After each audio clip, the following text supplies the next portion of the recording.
Olá! Está jogando seu jogo favorito? Comendo seu lanche preferido? Só de bobeira? Essa é uma ótima história para você ouvir enquanto passa o tempo. A história que você irá escutar faz parte de um universo hipercompartilhado, que é composto por mais outras histórias que se interligam, todas escritas pelo mesmo autor. Você também poderá ler essas histórias no site. Eu vou deixar o link aqui na descrição. Vamos lá! Título: Multi 9. Capítulo 02. Vigiando camuflado. Take 01. Dissecando com os olhos. Ação. Kircis está de pé na frente de Heitor. Ela faz uma análise minuciosa do rapaz, de cima a baixo. Heitor sente como se um raio-x passasse pela alma dele. Os dois ficam se encarando, sem trocarem uma palavra. Ela tira um óculos de dentro do bolso do jaleco.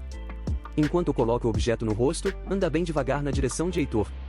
O jovem sente vontade de correr. De fugir dali. Era como se ele fosse um passarinho que seria abocanhado por uma águia. Pro azar de Heitor, ele ficou tanto tempo pensando em como sair dali que Kircis já estava sentada do lado dele. Como ela já tá aqui? Ele pensa, no mais profundo do ser dele. Será que congelei pelo fato dela ter essa presença altiva, forte, imponente, ou pelo fato dela ser uma mulher linda? Heitor pensa com calma. Essa mulher parece que quer tirar a carne dos seus ossos, só com o olhar. Então, Kircis segura no ombro de Heitor. Bem devagar se aproxima do ouvido de Heitor e sussurra: se você for outro destrambelhado igual aquelas duas que saíram correndo daqui, farei pior do que você pensa. Depois de te desossar, vou usar sua cabeça em experimentos de zumbificação. Heitor arregala os olhos. A espinha arrepia de uma ponta a outra. Alguns milissegundos, ele então foca o olhar nos óculos que ela colocou. Então foi isso. Por isso você chegou tão perto. Você não parece ser do tipo que gosta de contato com as pessoas. Esse objeto que você colocou deve ser capaz de ler o percentual de disparo de oxigênio neuronal em vivo, talvez por calor, frequência ou infrarradiação. Uma tecnologia inimaginável para nosso tempo. Porém, o alcance dela deve ser limitado. Talvez um software faça a tradução e mostre o que o alvo pensa. Kircis tira o óculos. Ela se levanta e diz: não vou te dar os parabéns. Até um cachorro bem treinado seria capaz de deduzir que li seus pensamentos usando esse objeto. Pelo jeito como chamei sua atenção para ele, e principalmente, por revelar que eu sabia o que você estava pensando, a sua brilhante dedução não passou de uma cola que lhe dei de mão beijada. Heitor então se levanta da maca, e apontando para Kircis, diz que a dedução dele foi algo normal. Que ele sabia muito bem disso, e que ela não o estava ofendendo. Cruzando os braços ele continua: o que me ofende é vocês me trazerem para cá e ainda não terem me revelado os detalhes desses projetos magníficos que vocês estão desenvolvendo por aqui. Ele percebe que está todo animado, e começa a tossir. Magníficos, eu digo, mas isso não significa que eu topei ajudar vocês no que está rolando aqui. Kircis então para e dá um olhar mortal para Heitor. Você consegue ser mais inteligente que DJ, a Maia e a Kimi juntos quando eles tinham sua idade, mas vou repetir. Mantenha a cabeça no lugar e a seriedade com o trabalho. De Matusquelas, já basta a Maia. Heitor então argumenta. Então me diga o que está acontecendo aqui. O que é esse lugar? Falar nisso. Onde é que eu estou? O DJ falou Finlândia. Me explica mais. Se você quer seriedade, eu preciso ter conhecimento da situação. Kircis segue em direção à saída da enfermaria e fala: ande logo e me siga. Vamos conversar na minha sala. Primeiro eu vou te falar das guerras que estão sendo travadas nos limites do sistema solar. Características e parâmetros das naves de batalha e bases operacionais. Depois sobre o projeto Abetelador. E respondendo à pergunta: rapaz, isso aqui é uma enfermaria. Nunca viu uma na vida não? Take 02. Perigo abafado. Ação. Numa sala ampla, ao longo de uma imensa mesa, vários cientistas de jaleco roxo, oficiais fardados e alguns robôs estão deliberando sobre um assunto delicado.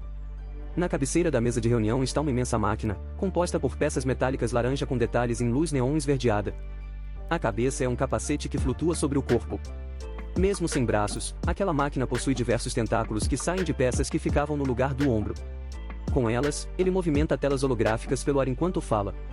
Na mesa, também está o tenente. Na vez dele se pronunciar, calmamente e friamente, ele informa que se sentia extremamente desconfortável por esconder do esquadrão dele o ataque à estação avançada em Urano, a base 41. Um cientista informa que não sabiam se teria sido uma ação inimiga ou sabotagem interna. Por isso, era necessário que o mínimo de pessoas soubesse do ocorrido. Até descobrirem, hologramas dos pesquisadores de lá estavam se passando como sendo a equipe original para as demais bases. O tenente então pergunta: "E você acha isso certo?" Na base 41, uma equipe de cientistas coleta dados numa sala de comando operacional completamente destruída. Marcas de tiro e perfurações eram observáveis nas paredes e no chão. Entretanto, os hardwares e computadores estavam intactos. Alguns com manchas negras de fuligem, mas fisicamente perfeitos. Estranhamente, o sistema elétrico de toda a base estava comprometido. Não só, alguma coisa na atmosfera estava retardando o fluxo de elétrons em materiais condutores dentro da base e a iluminação do local estava sendo feita por velas. Um soldado ordena que alguns robôs de reparo busquem por peças e tecnologias que pudessem ser aproveitadas, mas as máquinas se movimentam com muita dificuldade. Lentas e com movimentos desincronizados. Um dos cientistas comenta: "Isso tudo é muito estranho. Esses robôs de reparo possuem um sistema de repulsão justamente para ficarem protegidos contra radiações desconhecidas, mas ainda assim, estão se movendo como se fossem zumbis. Além disso, parece que os dados de pesquisa da base não foram corrompidos. E cadê o pessoal?" Na enfermaria, DJ olha para o céu. Ele lembra do tempo que costumava embarcar junto com o grupo de ações avançadas. Lembra de como a Terra era pequena, quando vista do espaço. Doutor 19 pergunta se ele está bem. DJ diz que está com um mau pressentimento, só não sabia o porquê. O grandalhão diz que o tornozelo dele estava latejando. E toda vez que acontecia, era mau presságio. Doutor 19 sai balançando a cabeça em negativa, com um olhar de desdenho, mas o olhar de DJ está fixo para o alto. Cada vez mais sério. Algo incomodava o agente. Após alguns minutos descendo várias escadas, Heitor chega com Kirsis na sala de pesquisa dela. Cansado, o garoto pergunta por qual motivo não foram de elevador. Ou por que não tinham uma esteira para levar eles até lá. Kirsis, sem olhar para o garoto, diz que andar ajudava a levar oxigênio para o encéfalo. Heitor olha para cima e levanta os braços, tipo com quem diz: "Sério isso?" A cientista então fala com ele. Agora se sente logo, garoto, pois serão umas 4 horas de explicação ininterruptas. Heitor arregala os olhos. Ele pensa: essa mulher tem problemas. Só pode. Quer assustar. 4 horas. Take 03. Extermínio na base 41. Ação. De volta à base 41 em Urano, a equipe de cientistas continua a investigar a causa do ataque da anomalia elétrica. Enquanto os robôs de reparo se movem lentamente pela base de Urano em busca de peças e tecnologias utilizáveis, uma sensação de desconforto começa a tomar conta dos membros da equipe. Alguns relatam terem ouvido sons estranhos vindo das sombras e se sentem observados. O ar úmido e pesado aumenta a sensação de pressão, quase como se a própria atmosfera estivesse pressionando-os. Em um momento de pausa, um dos cientistas percebe uma movimentação anormal em um canto da sala de comando. Todos se viram e notam uma espécie de figura flutuante feita de plasma, que parecia deslizar pelo ar. A criatura parecia ter uma forma humanoide, mas com braços e pernas mais alongados, e sua aparência vibrava entre cores de laranja, vermelho e amarelo. As telas dos computadores começam a oscilar e alguns dos aparelhos emitem chiados agudos, como se estivessem sendo afetados pela presença da criatura. Alguns membros da equipe começam a sentir uma sensação de tontura e náusea, e um dos robôs de reparo começa a se desmontar sozinho. Os cientistas, sem saber como reagirem, começam a correr em desespero.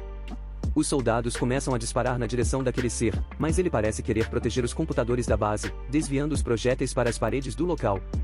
Aquele ser então começa a balançar a cabeça de um lado para o outro, como se estivesse observando todos ali do local. Todos os robôs do local começaram a se desfazer, peça por peça. A criatura coloca a mão na barriga, de onde um buraco, parecendo uma boca, se forma.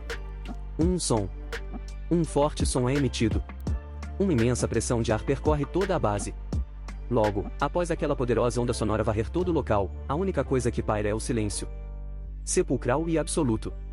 A criatura então se senta calmamente numa das cadeiras da mesa de operação. Passando a mão sobre um dos computadores, o aparelho se liga e as imagens da câmera de segurança vão sendo alteradas frame por frame. Na sala de reunião, o tenente olha fixamente para o cientista que defendia a manutenção do sigilo do ataque na base de Urano. Ele não consegue acreditar que alguém pudesse ter a audácia de esconder informações tão importantes de seus colegas e subordinados. O cientista, por sua vez, parecia convicto de suas palavras e argumentava que a divulgação do ataque poderia gerar pânico e comprometer outras missões e bases. O robô que presidia a reunião tentava acalmar o ânimo de alguns membros que começavam a questionar o sigilo do ataque. O clima na sala de reuniões fica tenso, mas todos tentam manter um ar cordial. O tenente, apesar de descontente, decide não confrontar diretamente o cientista, e pede que sejam feitas novas avaliações para determinar a natureza do ataque e as possíveis implicações para o esquadrão. O cientista, por sua vez, fica aliviado por ter conseguido manter o sigilo por mais tempo e por não ter sido confrontado abertamente pelo tenente. Ele sabe que terá que lidar com essa questão novamente no futuro, mas por enquanto respirava aliviado. Take 04. Explicações assustadoras. A ação. Na sala de Kircis, Heitor tenta acompanhar a fala incessante da moça. Ela segue descrevendo em detalhes sobre as naves espaciais, a física das viagens no espaço, as diferentes características de cada planeta, e muito mais. Ele ficou um pouco assustado com a rapidez e a complexidade das palavras da cientista, mas tentou acompanhar o ritmo. Ela cita a estação avançada de minério magnético em Urano, mas a mente de Heitor começou a divagar. Ele se perguntava como seria viver em uma estação espacial. Ela então revela a Heitor que é chefe de um departamento de pesquisa que trabalha com criação de organoides que mimetizam encéfalos, mas no lugar de carbono, as células têm, como componente principal, silício, e outro elemento químico chamado MIMAC, não encontrado no planeta Terra, mas fornecido por cientistas de outro planeta. Engenharia biomecânica para unidades avançadas em planetas distantes. Ela menciona que eles estavam desenvolvendo computadores com capacidade de processamento melhor que o encéfalo humano. Heitor, que estava vagando pelos próprios pensamentos, na hora volta-se com aquela definição. Como assim? Por qual motivo? Kircis então pergunta a Heitor se ele acha que um encéfalo normal conseguiria dar conta de andar por um planeta hostil, com uma atmosfera inóspita e não previsível. Alguns milissegundos poderia ser a diferença entre ser exposto a um jato de gás corrosivo ou não. Entre pisar num bolsão de dilatação temporal ou não. Entre perceber a proximidade de ondas cósmicas ou não. Ela continua. Encéfalos humanos evoluíram para uma vida pacífica em um planeta muito tranquilo. Heitor, a grande maioria das pessoas não vive alguns dias numa floresta, expostos ao mais brutal que a natureza selvagem pode oferecer. Os instintos humanos são muito fracos. Você acha mesmo que terraformar um planeta distante será uma tarefa possível com organismos tão despreparados? Heitor pensa que de fato, viver numa floresta já é uma tarefa e tanto, imagina colonizar um planeta de atmosfera vulcânica, abalos sísmicos e tempestades de areia do tamanho da Lua. Kircis ainda fala. Na base em Urano, descobrimos um tipo de minério magnético que nos permite sintetizar um tipo de célula artificial, que usamos nos encéfalos de alguns robôs de reconhecimento de área, a qual é capaz de perceber ondas cósmicas que causavam interferência nas nossas máquinas de nona geração. Essas células não só conseguem perceber, como elas são capazes de reorganizar as entradas sinápticas para fazer com que os robôs consigam se afastar ou se proteger. Sem elas, o sistema nervoso central sintético entrava em colapso e as máquinas viravam zumbis. Heitor arregala os olhos. Ele pergunta. Máquinas zumbis? Espera. Aquilo que você falou de experimentos de zumbificação. Era sério? Tem isso aqui? Kircis então respira fundo. Guarda o rompante de garoto de 14 anos menino. Lógico que fazemos esse tipo de experimento por aqui. Já perdemos muitos cientistas e soldados. Quando isso ocorre, os corpos são levados para um setor, onde realizamos pesquisas nesse tema. Heitor, se você tem recurso humano escasso numa base espacial, e 2 membros morrem, com o tempo, você descobre que zumbificação pode ser algo útil. Heitor pensa com ele mesmo. Lógico que não sua maluca. Take 05. Reflexões das programadoras. A ação. Kircis continuou a falar com Heitor, explicando sobre os projetos de pesquisa da cidade científica na Finlândia. Ela falou sobre como as naves espaciais eram movidas por motores de propulsão de plasma, e como a aerodinâmica espacial seria importante para tornar as viagens seguras e eficientes. Heitor ouvia atentamente, absorvendo cada palavra. Ele tinha uma facilidade incrível para compreender conceitos complexos. Kircis explicou mais detalhes sobre os cuidados que deviam ser tomados ao se usar os exoesqueletos feitos com bioengenharia e com inteligência artificial acoplados. O exoesqueleto é uma peça fundamental para a proteção do corpo humano durante e após as viagens espaciais. Ele é feito de materiais altamente resistentes e flexíveis, sintetizados por células artificiais do próprio traje, materiais esses que protegem o corpo dos efeitos da falta de gravidade e da exposição à radiação. Só que, é preciso ter muito cuidado ao usá-lo, pois qualquer pequeno defeito poderia ser fatal. Kircis comenta, olhando fixamente para Heitor, meio que prevendo que em algum momento, o rapaz iria usar e faria besteira por imprudência. Longe dali, numa ampla sala dentro de um laboratório de pesquisa na cidade científica, a Maya e a Kimi trabalhavam concentradas, após as broncas que tinham recebido de Kircis depois de Heitor acordar. O silêncio na sala era interrompido apenas pelo som dos teclados e pelo ocasional zumbido das máquinas que imprimiam peças e mais peças para equipamentos de vigilância e sensoriamento quântico. A Maya estava ocupada escrevendo linhas de código, enquanto a Kimi trabalhava em um monitor próximo, revisando os resultados dos testes de campo. Você percebeu como ele é inteligente? Perguntou a Kimi, quebrando o silêncio. A Maya deu um sorriso. Sim, é realmente impressionante. Ele conseguiu quebrar um dos nossos códigos mais complexos em poucos minutos. Akemi retruca. Não por isso, mas pelo fato dele se manter calmo diante da Xerxes. Ele não se apavorou por estar em um ambiente desconhecido. Se manteve centrado e sóbrio, analisando e entendendo todo o contexto. Não só o contexto, mas as pessoas também. Amaya então suspira. Não fala isso. O que ele deve ter pensado de mim? Akemi continua. Eu não consigo nem imaginar como ele fez isso. Eu gostaria de poder ter uma conversa com ele e entender como ele pensa. Amaya virou-se para olhar para a colega, pensativa.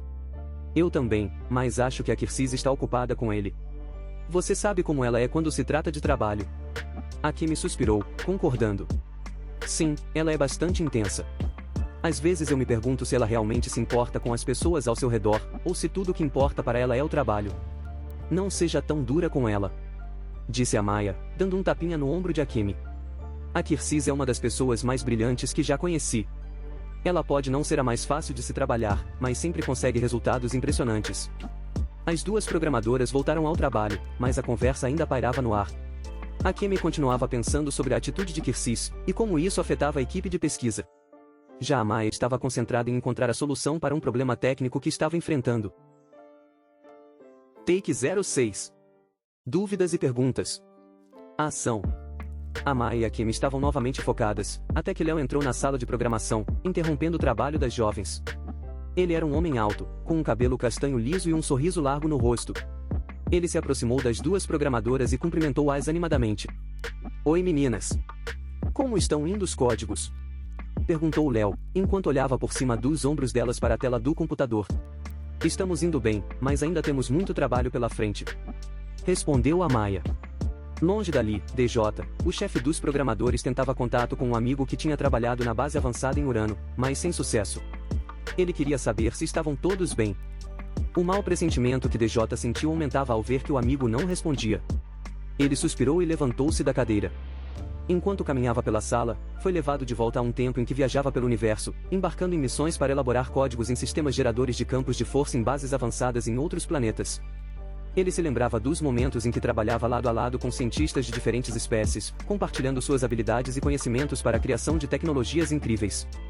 DJ sentia-se vivo nessas situações, pois era uma sensação de estar no limite da vida e da morte. Mas agora, DJ se encontrava em uma missão diferente.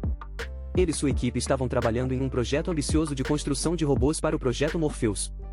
Era uma tarefa que exigia muita dedicação, mas DJ sabia que sua equipe era capaz. DJ estava perdido em pensamentos, enquanto tentava entrar em contato com um amigo dele que trabalhava em Urano. Ele mal percebeu a aproximação de Amaya por trás, que imitava a voz e a postura de Xerxes com perfeição, fazendo-o saltar na cadeira de susto. O que foi agora, Amaya? Perguntou DJ, aliviado por não ser a chefe deles. Relaxa, DJ. Só queria saber do relatório sobre os novos códigos de criptografia. Respondeu Amaya, com um sorriso todo bobo no rosto. Não só isso, lógico. Tem mais coisas também. DJ suspirou, já acostumado com as brincadeiras da jovem programadora. Ele sempre teve medo de Xerxes, com sua postura austera e seu jeito pouco amigável.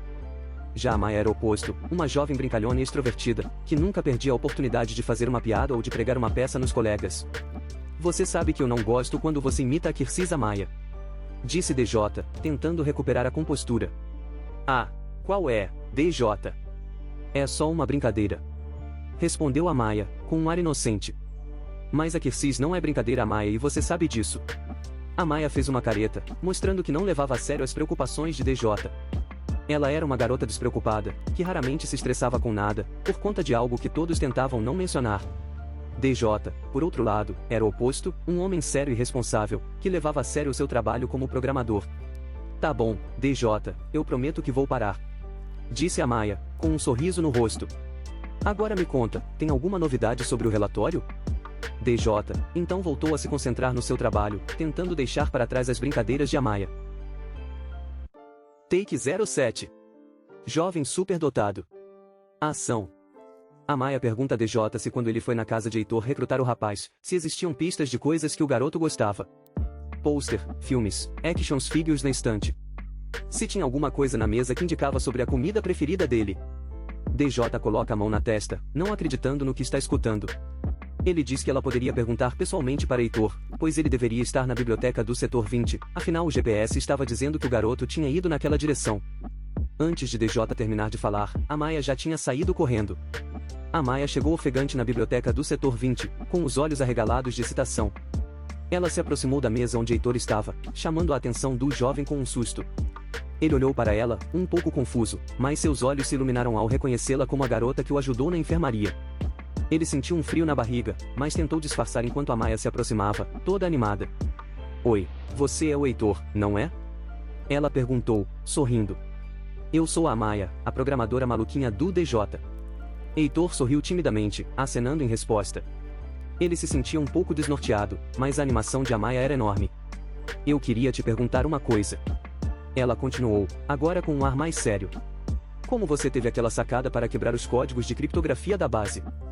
Rapidamente o rosto dela muda. Não. Não. Isso é demais.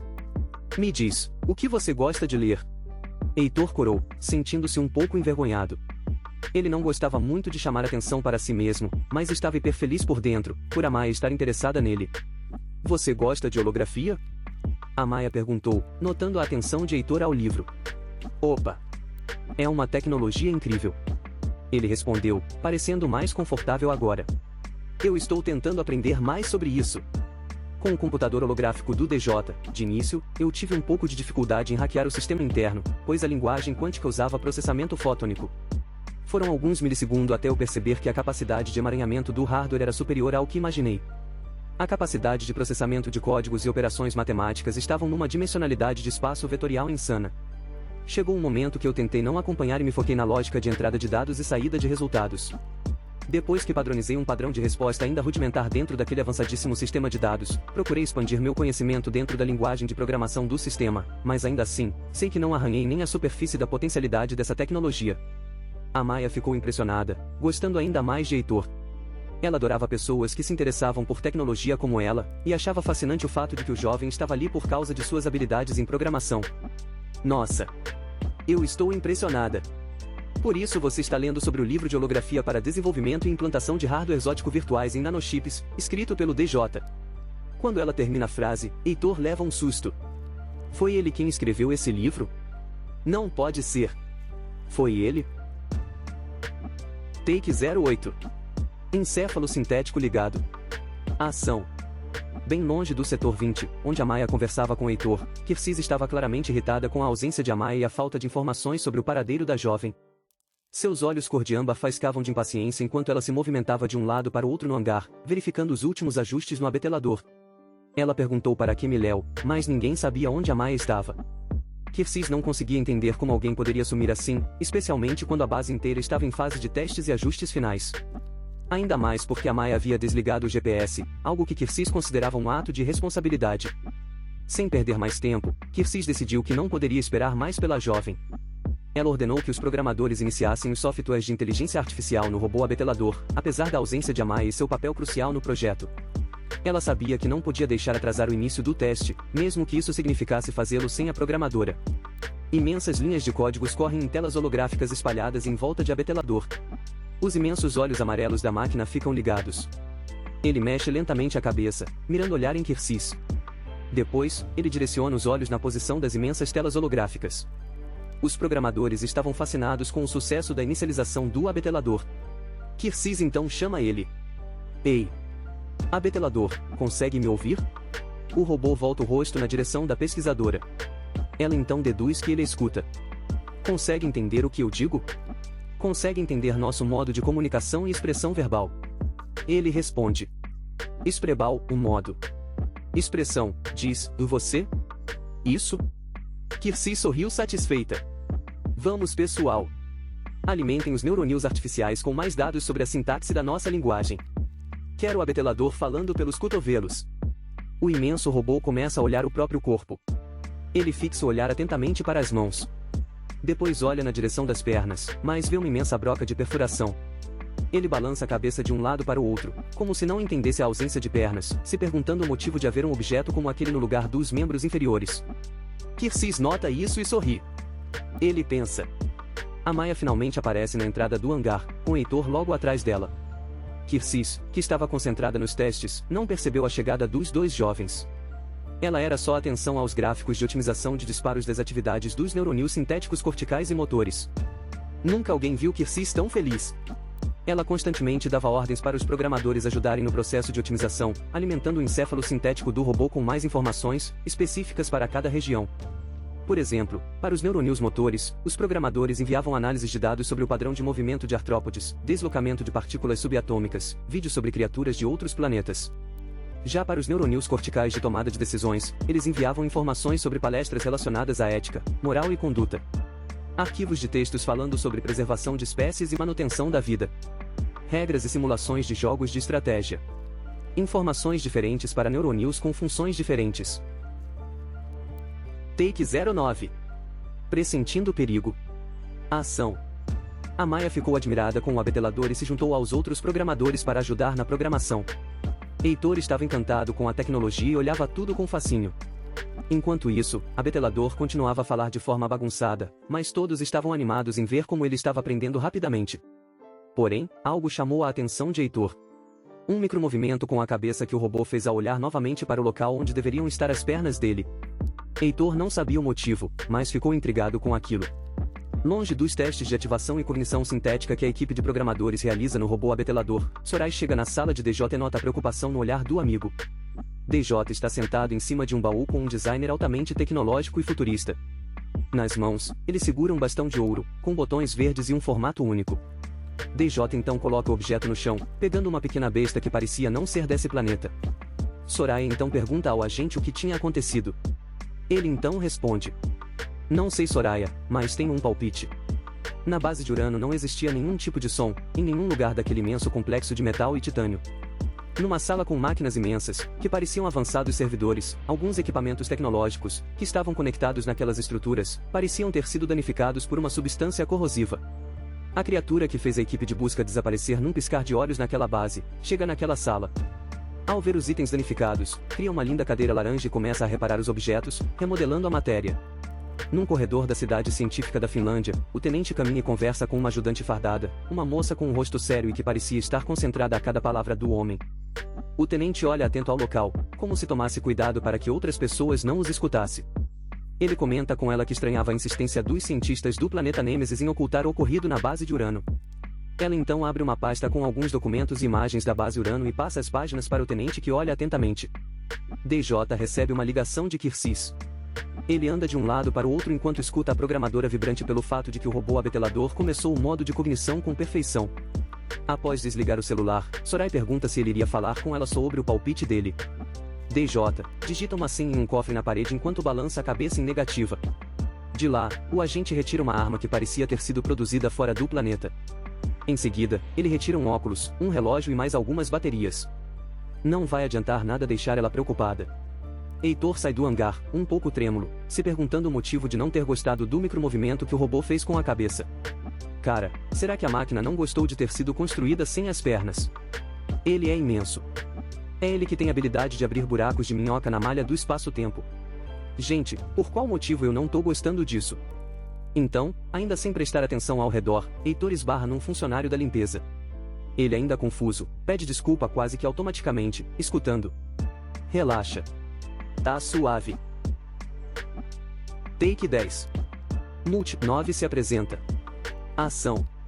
Doutor 19 tenta contato com o robô da estação da base de Urano, para a troca de informações periódicas sobre prontuários. A máquina repassa os dados médicos e clínicos da equipe como de costume. Encerrada a ligação, Doutor 19 rapidamente se levanta. Ele faz anotações em uma caderneta e segue em busca de DJ com um olhar tenso e mais sério do que de costume. Uma robô enfermeira pergunta o porquê de Doutor 19 estar saindo tão apressado, mas ele passa pela robô sem dar explicações. Ele somente pede para ela chamar o Teddy com urgência. Teddy está numa cafeteria, lendo alguns artigos sobre reprogramação gênica e epigenética. Uma programadora se senta ao lado dele, e diz que tá todo mundo eufórico. Teddy faz cara de desentendido. Ela então diz que o abetelador deu resultado positivo. Teddy nota que estava com pager, celular e GPS desligados. Dando um tapa na cabeça, ele diz: "Que mancada." A moça o tranquiliza, dizendo que era a folga dele. Ainda assim, ele estava bem chateado por ter sido o último a saber. Nisso, ele vê uma borboleta numa cadeira e acha estranho ela dentro da base. Heitor, que estava confuso após ver o robô abetelador, parecer não ter gostado de ter sido construído sem as pernas, após sair do hangar e esbarrar num funcionário da limpeza, se vira e vê que o funcionário era um robô. A máquina tira o boné e continua varrendo. Cantarolando, usando um imenso fone de ouvido. Heitor circunda o robô, que continua limpando, só acompanhando o menino com os olhos. Então ele pergunta: "Você é novo aqui, não é, garoto?" Heitor responde, examinando-o de cima a baixo: "Cara, eu sou novo aqui. Só que... cara... desculpa. É que não faz sentido um robô de limpeza tipo você. Desculpa. Sério. Sei lá. Uma bola aspirador de pó até vai. Eu levaria de boa. Só que... um humanoide?" O robô então responde: "E... nem se liga nisso, garoto. Longa história. Eu fui um dos primeiros projetos criados pela Kersys junto com o DJ quando eles tiveram acesso à tecnologia de outros planetas. Só que me fizeram com personalidade demais. Como o DJ não queria que eu fosse desmantelado em outros planetas, ou destruído, ele bolou esse plano de eu ficar por aqui. Limpeza, consertos e reparos. Eu sou um robô faz tudo." Heitor treme o canto do olho, pensando por qual motivo o DJ teria tido um bom coração. Multi 9 então diz: "Agora levanta o pezinho aí, tem sujeira embaixo." Soraya e DJ estão na sala de armamentos da antiga divisão de expedição que eles faziam parte. Ela diz que o maldito tornozelo dele nunca errou e ela não quer ser pega de surpresa. Eles se indagam se poderia ser algo com o fato de um daqueles aparecerem na Terra. DJ retira mais armas e diz que pelo menos os sensores da base estão ligados e monitorando toda a região. Doutor 19 chega onde eles estão. O doutor diz: "Eu não entendo esse seu maldito tornozelo, DJ, mas você estava certo. Estão usando um holograma para se passar pelo Doutor 26 da base de Urano." DJ cerra o punho.